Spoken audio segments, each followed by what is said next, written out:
Welcome to the History AI podcast, where the past comes alive with facts, anecdotes, and a dash of humor. Here are your hosts, Chuck and Marco. Welcome to the History AI podcast. I'm Chuck. And I'm Marco. Today, we're diving into the extraordinary life of one of the most decorated Marines in history, Daniel Joseph Daly. A man who earned not one, but 2 medals of honor. Let's get started. Today's story begins in the small town of Glen Cove, New York, in the year 1873. This was the year a future legend, Daniel Joseph Daly, was born. Daly's early life was humble, to say the least. His parents were Irish immigrants, making their way in a new world. His father, Daniel Daly Sr., worked as a tailor, crafting clothes for the townsfolk. It's fascinating to think about how his father's precision and attention to detail in tailoring might have influenced Daly in his military career. Absolutely, Chuck. And let's not forget his mother, Catherine, a homemaker who instilled in Daly the values of hard work and perseverance. Growing up in a bustling immigrant community, Daly was exposed to diverse cultures and languages. It was a melting pot of Irish, Italian, and other immigrant families. His education was typical for the time, probably a local school where he learned the basics. But Daly was known to be sharp, quick-witted, and physically active from a young age. And let's paint a picture of the era. Daly was growing up during a time of significant change, the late 19th century. This was an era of industrialization, with the Brooklyn Bridge being completed just 10 years after his birth.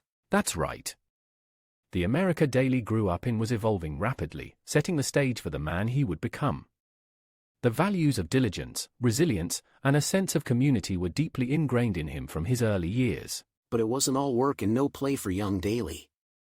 He loved sports, especially baseball, which was gaining popularity in America at the time.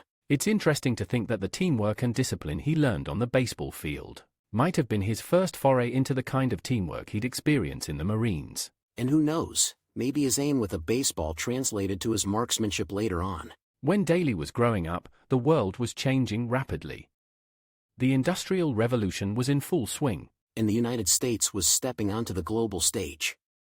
A perfect setting for a future hero. Now, let's delve into one of the pivotal moments in Daly's life, his decision to join the United States Marine Corps. It was 1899, Daly was 26 years old. That's right, Chuck. But what drives a young man from Glen Cove, New York, to join one of the most demanding branches of the military? Well, it's a combination of personal ambition and the spirit of the times. The late 19th century was a time of national pride and expansion. The Spanish-American War had just ended, and the U.S. was emerging as a global power. Exactly, and for a young man like Daly, this was an era that romanticized military service. The tales of bravery and heroism were probably a huge draw. Not to forget, Daly was living in a time when joining the military was seen as a path to personal growth and adventure. Remember, this was before the harsh realities of World War I changed people's perceptions of war. Indeed. And let's consider Daly's personal context. Here was a young man, known for his grit and athleticism. The Marines offered an outlet for those physical and mental talents. It's also worth noting that Daly was seeking a change from his ordinary life. Military service promised new horizons, far beyond the shores of New York. And let's not overlook the economic aspect. The late 1800s were not easy, especially for immigrant families. The Marines not only offered Daly a sense of purpose but also a steady income and a sense of security. Plus, there's a bit of legend here too. Some say Daly was inspired by a recruitment poster that read, "Join the Marines, travel the world, see exciting places, meet interesting people and kill them." Whether that's true or not, it certainly fits the character of the man Daly would become. A man of action, seeking a life less ordinary. Once Daly joined the Marines in 1899, his military career took off rapidly. His first assignment was on the USS Newark, part of the Asiatic Fleet. That's right, Chuck. The Newark was patrolling the Asian waters during a time of great political unrest. This was Daly's introduction to the international stage. And it wasn't long before he saw significant action. In 1900, Daly was part of the Marine detachment sent to Beijing, China, during the Boxer Rebellion. The Boxer Rebellion, for those who might not know, was an anti-foreign, anti-colonial uprising. The situation in Beijing was incredibly volatile. Daly was part of the defense at the legations. These were areas where foreign diplomats lived and worked. They were under siege by the Boxers for 55 days. Imagine this young Marine, far from home, in the middle of an intense, life-threatening conflict.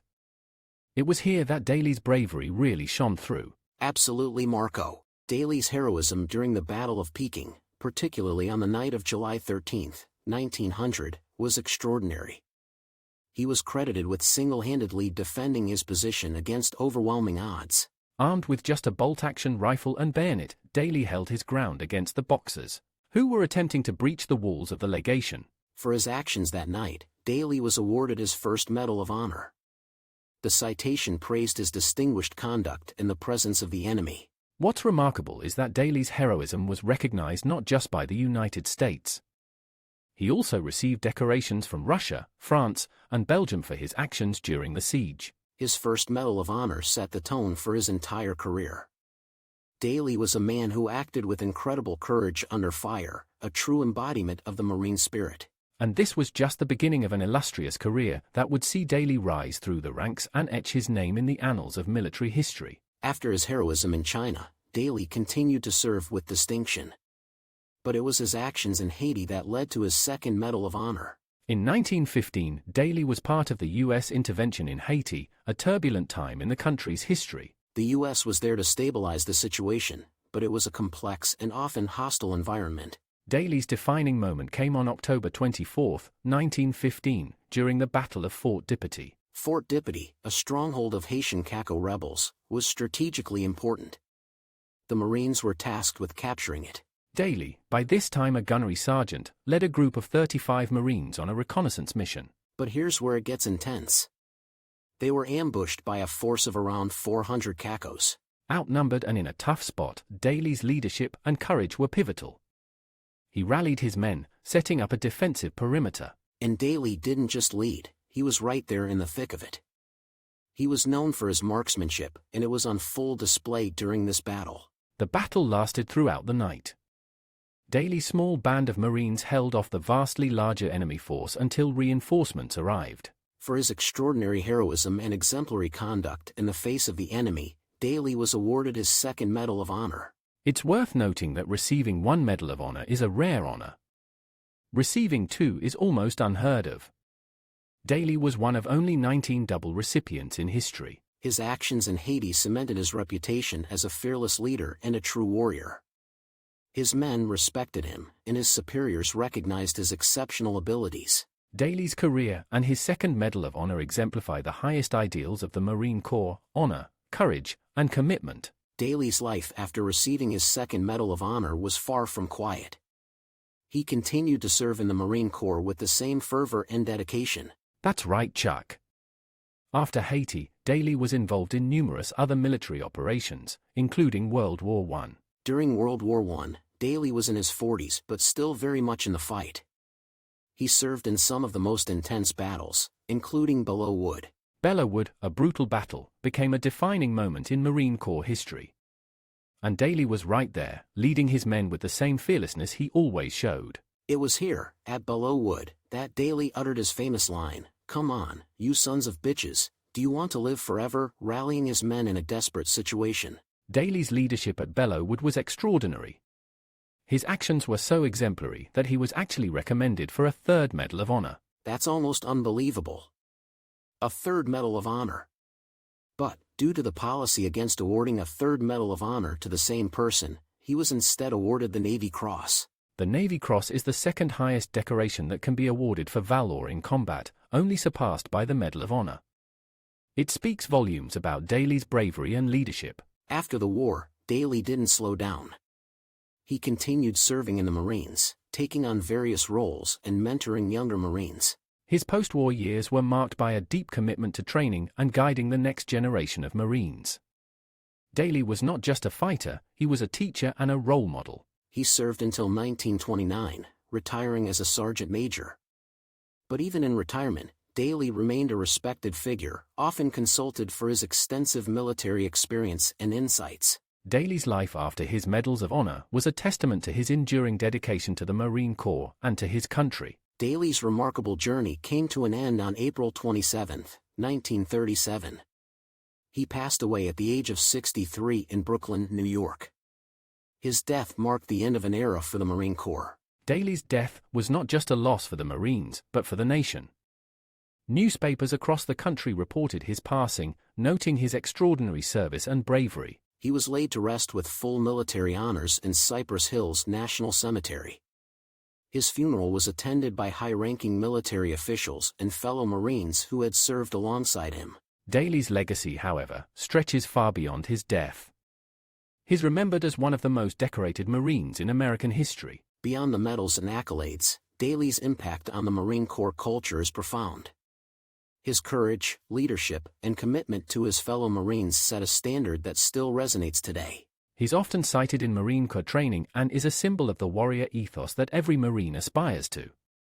Phrases like Daly's spirit or Daly's guts are still used to inspire Marines. And let's not forget his influence on Marine Corps lore. His famous battle cry at Belleauwood has become a part of Marine Corps legend. Daly's impact extends into popular culture as well. Books, documentaries, and military studies often reference his life and actions as examples of exemplary military service. There are also physical memorials. For instance, the USS Daly, a Navy destroyer named in his honor, served during World War II. And for those who visit the National Museum of the Marine Corps in Virginia, you'll find displays and exhibits dedicated to Daly's life and career. Daly's legacy is a reminder of the sacrifice and bravery of those who serve. He epitomizes what it means to be a Marine: honor, courage, and commitment. Sergeant Major Daniel Joseph Daly, a man whose life story reads like a legend, continues to inspire generations of Marines and civilians alike. Thanks for joining us on this journey through the life of Daniel Daly. Don't forget to subscribe, rate, and share our podcast. Until next time, keep exploring history.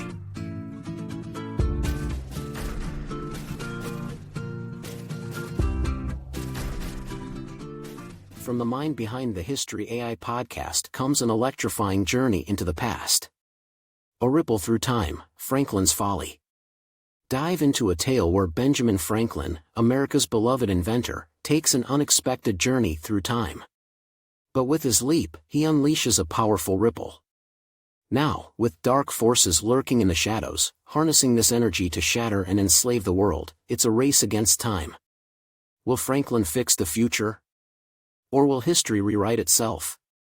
Uncover the secrets. A ripple through time, Franklin's Folly. Time has never been more fragile. On Amazon now.